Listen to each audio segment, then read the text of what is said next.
Mi sembrava di avere le idee così chiare. Volevo fare un film onesto, senza bugie di nessun genere.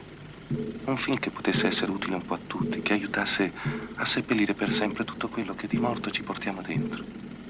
A che punto avrò sbagliato strada?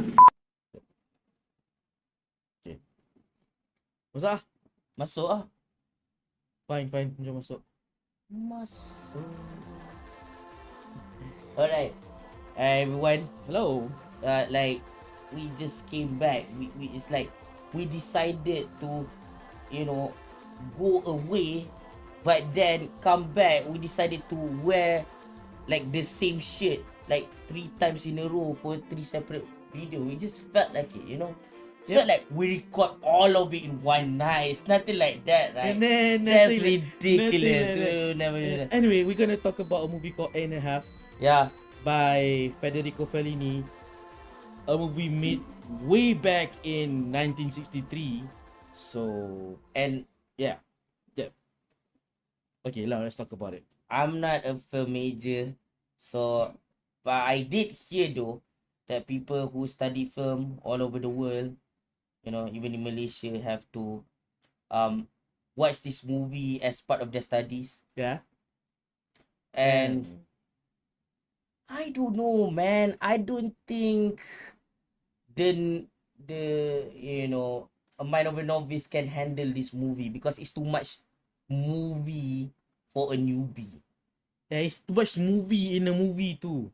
Yeah. And I mean I was in the film major back in the degree my degree studies, but yeah, after watching this I'm like I can enjoy some aspects of this, and even more so after knowing like the ins and outs of local cinema news, or rather something related in tangent to cinema news that is discussed in the movie, that it draws heavy parallels with. And for that part I really enjoyed it for what it is. And then I was we were laughing our ass off when we were watching this movie with our team, with our crowd, when we watched this, like the way the things are going on and how close it is with today's goings on. It's like, wow, this movie is timeless. And Federico Fellini is a genius for predicting everything that is happening, and it's almost always true what he said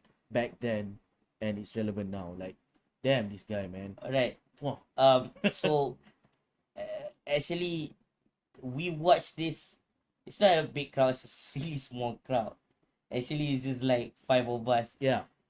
That actually this is the first movie that we watched at that time in a man cave. An actual man cave, you know, with memorabilia, like and slews of big Blu-rays figures, you know, figurines, and and a bunch of Blu-rays everywhere. Oh, and even a home theater set, you know, with surround sound. Dolby Atmos surround And sound system. and it's kind of weird that we started off with a black and white movie, but surprisingly, this movie holds up well. It is like as if it was meant to be watched like this, you know, with you know, with the surround sound, like I said before, in a big ass TV, and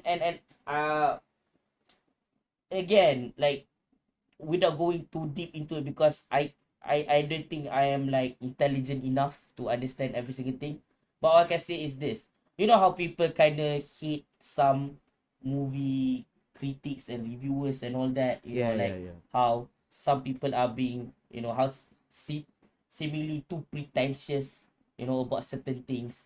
You know, about certain things in film, like as if like they make up stuff, whereas there's nothing actually happening in the movie, but they keep saying stuff as if it's there. You know, how, you know, for the sake of conversation, normies kind of hate these people, and which kind of make them feel like they even want to be more of a normie because of that, to spite these pretentious people. This potentially can give out the effect, you know what I mean? Yeah. Like, again, that's why I think it shouldn't be like the first movie for people who study film should watch. I think, or even like in that case, part of the curriculum. I think this is one of those, like, when they do eventually become a film buff or anything like that, when they go deeper into filmmaking or even just film watching and film criticism, Yeah. then they should watch this. Maybe a lot of academicians may agree and disagree with me on this one, but I really do believe that. I think this is how you create more gaps between normies and film enthusiasts. Oh yeah. Bro, do you remember the cult classic that everyone was eagerly waiting for a sequel? The creme de la creme of, you know, a cinematic masterpiece. You remember that movie? Oh, Anita Dun Ajaib. oh God, man. Damn, that When he movie. says Mwah. nantikan sambungan ni dia antara dua, man. Yeah, what he's saying is for our non-Malay speakers out there, wait for the upcoming movie, the sequel. That's what he's saying. There was a sequel because the movie is, you know, dustbin material. It's terrible, man. Yeah. But this is why I'm mentioning it, because the structure is similar in a way that it's a movie about the movie that we're watching, the making of the movie that we're watching. But compared to uh Anita Dun Ajaib, this one is a movie that is hypothetically not even made. While Anita Dun Ajaib is a movie that is made, but it doesn't make sense. But I accepted this 8.5 movies version of not making sense than Anita Dun Ajaib. Yeah. Wanna dunk on that comparison, because I think that this is the best way to steer this review. So let's just do that if you want to. I don't know. I don't think so, because Okay, it kind of disagree too. begins Go ahead. and ends immediately, because that movie is just bad.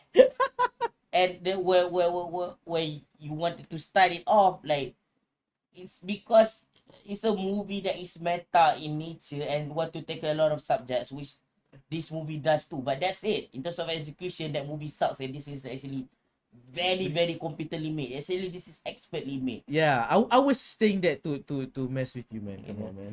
For its time, and even now, in my opinion. Yeah, Like, yeah. I am not familiar with a lot of Italian movies, and after I watched the film, like, they say like this is how the Italians do it. They kind of like over the top for the most part. They're very like loud. And there's actually two sides. There's like the neorealism movement, which is very, very grounded, and then there's this absurd thing. So there's two sides. So we're reaching the absurd side. Yeah. So, yeah, apparently, during the set, everybody was talking. Everybody, like, this movie has one of the best crowd control ever. Yeah. Like, I would say that the one that comes close is what's that movie called? Is it Himala or something? Like a Philippine movie. Himala, yes, Himala. Yeah, Himala. that to make sure that it's the same movie, is about a clairvoyant figure, and then people rally around her, coming to a small village, just to get some visions from her to fix their ills in life. Yeah. That movie have one of the best crowd control, and this has to be like the second best, or if not as good. And the thing is, because everyone is talking around the set all the time, they have to mute almost everything, and they have to dub over. That's why there's a lot of like ADR. Terrible ADRs, but it has a reason why. Yeah. But then when it's indoors, they actually do use their in like in camera voice. You know what I mean? Yeah. And yeah, this is decent when it's in indoors. So the movie is to oversimplify it, it's maybe about like a director who is too indulgent in the world of like filmmaking, whereas he abandoned the humanity that is left in him, and succumb fully into this world, to the point that he is very estranged to his wife. and he thinks that womanizing is very normal. Yeah. He normalized it not because of his own faults and not because he's just a, you know, like a misogynistic piece of shit or anything like that. I think it's more about the entirety of the film industry that he's in is like that. That's why it's normal. So it's not like a, you know, it's not like a disease that spreads. It's just like one of the symptoms that is the byproduct of the disease. And the movie is apparently a self-reflection of the director himself, because at one point he's just, I mean, he was asked to do a movie and he just doesn't know what to write about. And he keeps asking and consulting his friends and anything, and at some point it's like doesn't know what to do with it, and then eventually this movie was made. So yeah, this is basically what you can call it, a very very different kind of autobiographical movie, because yeah, I mean, it's hard to explain this kind of movie. It's even hard to, like, discuss about I it. mean, But like, it is what it is. during the starting sequence, it's like the main character is trying to get out of his car, but his car is blocked by other vehicles. Like, we're talking buses full of people, we're talking cars, we're talking like, is there motorcycles in there? I I don't can remember. remember. But it's very tight that he can't get out, that he decided to get out through the window. And then he was hoist away like he's Jesus or something. Yeah. And then he's falling to the beach. And then there's like a disciple of a church pointing it out, while a archbishop is just like, yeah, that is like a miracle or something. I'm just guessing what's going on. Okay, here's the thing.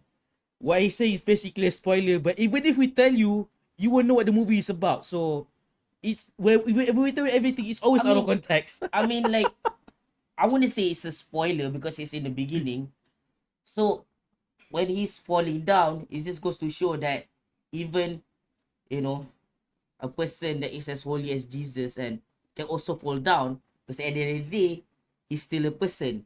It's a human, Even yeah. though he's smothered with all of the, like, attention and praise and everything, he's also at the same time smothered with all the criticism. Either way, it's a little bit too much.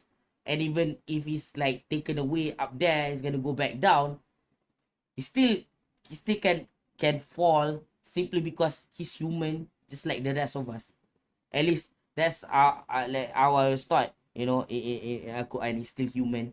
So no matter how high he rise, he can still fall. That's what I interpret for the say. It's not like I don't understand what's going on in the movie. It's more like there's more to the movie than what I understand. So it's like, it's unfair to just say that I understand the whole thing, but it's also unfair to myself to say, oh, I don't understand the movie as well, as if I'm some kind of dumb. Like, throughout the movie, I understand what's going on, but at the same time, I also understand there's a lot more to it than that meets my eye.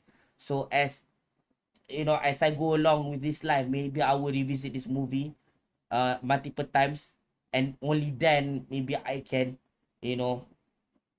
like, open up another layer of onion to talk about it. Maybe this is the kind of movie that you review multiple times. Yeah, and and since this movie is about about movies, so it talks about all the all the warts and the beauty of the medium, and the making of it, and the way people deal with it. Like sometimes they just fall off so badly that they have to, like, release the tension with women and everything, and they have to do these things to keep themselves sane. And yeah, it deals with the pitfalls of being a star or being in the industry. And after seeing the parallels that it of this and the goings on that I would love to say here, but I'm not supposed to, and I don't think I need to, because it's something related to personal life. But let's just say it's just almost as if, like, um this guy's ghost like travel to the to this present time and just look at it and then put it back into this movie. That's what I'm saying, you know. There are sequences where it is like it's not dreamlike. That's the thing. It is when you see it, it is presented as if it's a dream sequence, Yeah. but there's no cues like mist and everything like that. Yeah. And like a dark cut away or a fade in or whatever like that. Visual cues like that to tell you that is actual a dream sequence. But you can kind of guess that that's what it is. But at the same time, it's also not.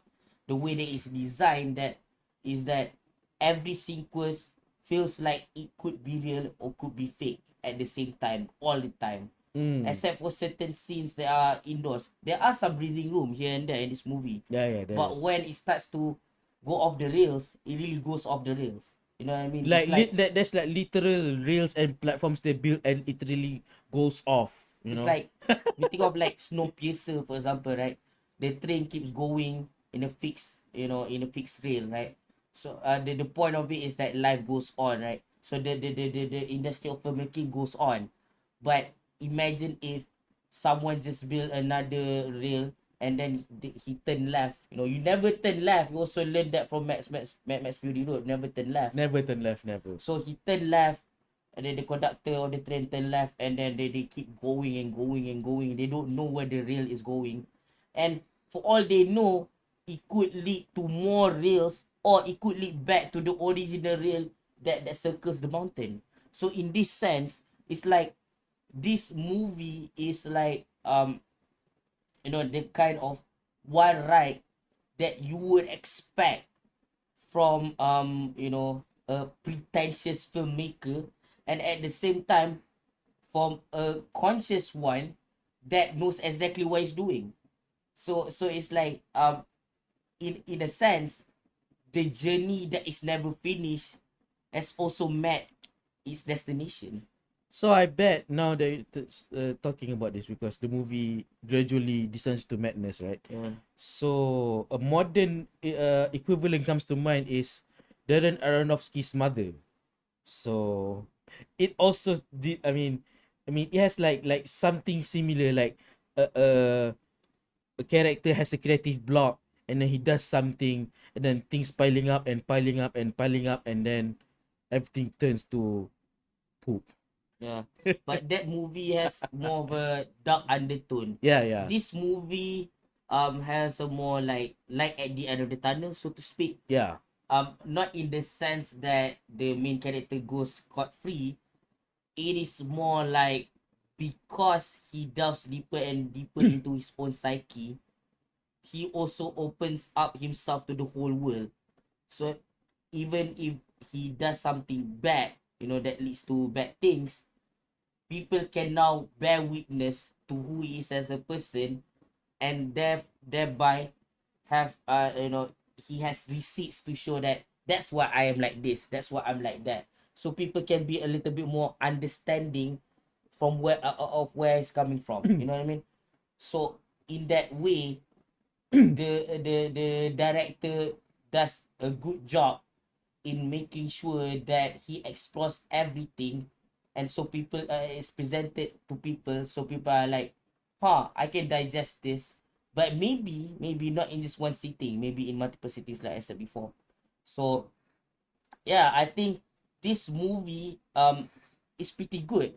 I I Yeah. I I It's not my cup of tea, so because if you're asking me, like, I have a problem with, like, the makeup of the actors during that time. It's a lot of like white powders and no eyebrows and just pure drawing in the eyebrow section. Yeah. But that is the beauty standard, I guess, at that time. So I can't really relate to that. But in terms of casting, like it feels like everyone fits simply because everyone is just being themselves. Yeah. Like how we mentioned before, the it is muted for outdoor scenes.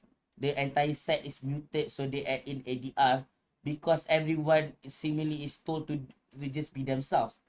But it's also interesting when they then make them go to a certain direction. The crowd Yeah. control is still there. Yeah. It seems like it's too chaotic that it is out of their hands. They just let everyone does what they do. But it's still sticking to a direction, and that's Yeah, that's what's magical about this movie. yeah. So man, I really want. I really yeah. Go I ahead. don't like it personally. I may not watch it again, even though I think I have to, simply because I want to Peel off the layers. peel off the layers, yes. But in terms of sheer competency, I think this movie deserves the namesake score of 8.5 out of 10. Damn, I want to say that too. I want to segue to that. And yeah. Yeah, I know that's very gimmicky, but you know what? If the gimmick makes sense mathematically, so be it, man. So the title actually is a reference to 8 movies that he's done so far, and this movie itself is half of the movie that he wants to make. Okay. Interesting, right? So yeah, I'm giving it also an 8.5. Committed to the gimmick, baby. Yeah, but yeah, to be really honest, when they lose the 1.5, 0.5 is simply because, you know, the fact that the movie keeps on going. When it goes, there's no breathing room when the, you know, like I said, there's some breathing rooms, but when it goes off the rails, it goes a little bit too off the rails, that it is not an enjoyable experience, especially for people who don't like over the top acting and over the top visuals. And then the one that is lost is simply because, you know, it's trying too hard to be like out there, that is not as enjoyable as it could have been. You know, especially like I said, for people who are not film buffs, who are just like new in watching films. I don't think that this movie does it would do it for a lot of people. So I think that's why you lose the 1.5. You know. Yeah, out of 10. I agree with his losing of 1.5 for this one. So yeah, 8.5 gets 8.5 from both of us. So that's beautiful, isn't it? Alright. Federico Fellini, yeah, thank you for your contribution to cinema, and I guess we'll see you guys next time. And if okay, if you have, if there's something you like to say about this movie, somehow leave it in the comments. Go ahead. What do you mean somehow? There's a lot of things to say. Yeah. You can even shit on us. Like, come Yeah, on, go ahead. come at me, man. Like, I'm a student here. For this one, just like all the students that have to bear witness to this movie in the early years, I am one as well. Me too. Like, me too. I don't know much. I'm not gonna pretend to know all that much. But I know what I know. I enjoy what I enjoy. I don't enjoy what I don't enjoy from it. And then, yeah, as a film student myself, you know, I sleep quite a lot on a lot of things during my classes. So yeah, I'm a student here as well. So if you wanna take a huge pile of hot crap on us, go ahead. Yeah. But also don't forget to talk about the actual films and talk about like your favorite scenes and what happens there. Or and what you think about it. yeah, even, and your interpretation. I think this movie is also open to interpretation, just like us. So Yeah. keluar, jom keluar. Penat. Kita keluar. Bye bye. Kita See you keluar. guys. Oh, See you guys. keluar. Keluar.